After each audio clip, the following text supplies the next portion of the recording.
안녕하십니까. 공무원화학 안창호입니다. 자, 오늘 이 시간부터는요, 우리가 개념서 강의를 쭉 정리를 해 보셨지 않습니까? 자, 오늘 이 시간부터는 바로 문제풀이 강의인데요. 이 문제풀이 하기 이전에 저 같은 경우에는 일단 그 단원에 대한 전체적인 맥락을 먼저 설명해 드릴 것이고요.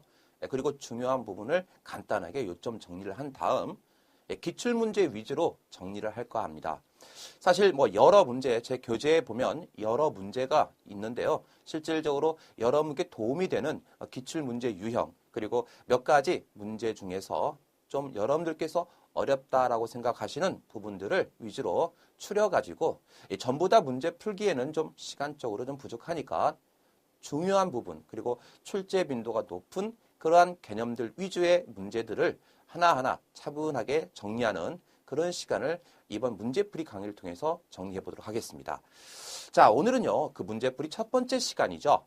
첫 번째 시간, 첫 번째 단원 이야기, 바로 물질과 혼합물의 분리편이 되겠습니다. 자, 물질과 혼합물의 분리. 여러분들께서, 이 부분은 실질적으로 그렇게 많이 출제가 되지 않느냐라는 생각을 많이 하실 텐데, 기본적으로, 9급, 즉, 지방직 또는 국가직 9급 공무원 시험 문제에서요, 기본적으로 한 문제 이상은 주로 출제가 되는 거, 반드시 출제가 되는 그러한 파트가 바로 이 물질과 혼합물의 분리편이 되겠습니다, 여러분들. 자, 여기 그럼 물질과 혼합물의 분리편에서 주로 출제가 되는 내용들은 어떠한 내용들이냐? 기본적으로 물리변화 그리고 화학변화를 우리가 구분할 줄 아느냐라는 그런 물리변화와 화학변화의 분류 기준, 즉 분류에 대한 이야기 첫 번째와 두 번째는 순물질 그리고 혼합물의 관계가 어떠한 관계가 있는지, 즉 순물질과 혼합물의 일반적인 정의에 관한 문제, 그리고 마지막으로는요, 혼합물의 분리 방법이 되겠죠. 여러분들께서 배웠던 혼합물의 분리 방법에는 여러 가지가 있었지 않습니까? 밀도 차이를 이용해서 혼합물을 분리하는 방법, 용해도 차이를 이용해서 혼합물을 분리하는 방법, 끓는 점 차이를 통해서 혼합물을 분리하는 방법 등등 여러 가지 일반적인 혼합물의 분리 방법을 배웠을 겁니다. 자, 그러한 혼합물의 분리 방법들을 우리가 여러 개 나열을 한 다음 그 중에 공통적으로 우리가 하는 혼합물의 분리 방법을 찾는 문제. 자, 이러한 문제들이 주로 출제가 되는 기출 유형이 되겠습니다. 자, 그래서 여러분들께서 그러한 부분들을 개념서를 통해서 다시 한번 확인을 해 보시고요.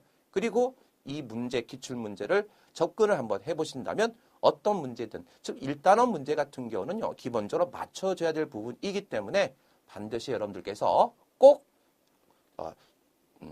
틀리지 않도록, 즉 정답을 맞힐 수 있도록 좀 노력을 부탁드리겠습니다. 자, 그러면 첫 번째 문제부터 우리가 하나하나 문제풀이를 하면서 개념 정리를 한번 해보도록 하겠습니다. 자, 첫 번째 문제는요, 2014년 지방직 9급 공무원 시험 기출문제로서요. 자, 다음 중 화학변화는 그랬습니다. 자, 화학변화와 물리변화에 대한 일반적인 기출 유형 첫 번째 나와 있었죠? 자, 그러면 여러분들께서 메모를 다시 한번 해보죠. 자, 화학변화와 물리변화의 차이점이 도대체 뭘까? 그렇죠. 자, 물리변화는요, 다시 한번 정리를 한번 해보죠. 물리변화는 상태가 변하는 거죠. 상태변화. 네, 그리고 화학변화는 성질변화. 저는 이렇게 우리가 표현을 한번 해보고 싶습니다. 간단하게 정리한다면요. 물론 개념서 강의를 통해서 제가 정리했을 때는 구체적으로 설명했을 거예요. 즉 물리변화의 경우는 분자의 종류, 원자의 종류, 분자의 구조 절대 변하지 않고 바로 분자의 또는 입자의 배열이 변하는 것 라고 이야기했고요. 자, 화학변화의 경우는 성질변화 개념으로서 우리가 이야기한다면, 자, 분자의 종류, 즉 입자의 종류죠. 분자의 종류가 변하는 거. 자, 분자의 종류가 변하니까 당연히 분자의 성질이 변하는 거죠. 전혀 다른 화합물 또는 기본적으로 생성물이 만들어지는 그러한 과정이 바로 화학변화라고 이야기했습니다. 자, 그래서 물리변화와 화학변화 기본적으로 어떤 차이가 있는지 정확하게 여러분들께서 기억을 해주신다면 이 문제 그냥 맞출 수 있는 거죠. 설탕이 물에 녹았다. 용해죠. 용해 개념이죠, 이건요. 용해의 경우는 여러분들 성질이 바뀌어 안 바뀌어? 안 바뀌죠? 바로 물리변화예요. 물리변화. 네, 그리고 물이 끓어 수증기가 되었다. 자, 이건 뭐예요? 액체가 기체가 되는 기화죠. 예, 기화. 기화 또한 마찬가지로 이것도 무슨 변화? 물리변화죠. 예, 물리변화. 자, 옷장에서 나프탈렌이 승화가 되었다. 즉, 고체가 기체로 바로 변한 거죠. 액체 단계를 거치지 않고 바로 기체로 변하는 현상. 바로 이거 승화라고 이야기하죠. 승화, 즉 고체에서 기체로 되는 승화 과정. 이것도 무슨 변화? 물리변화가 되죠. 물리변화.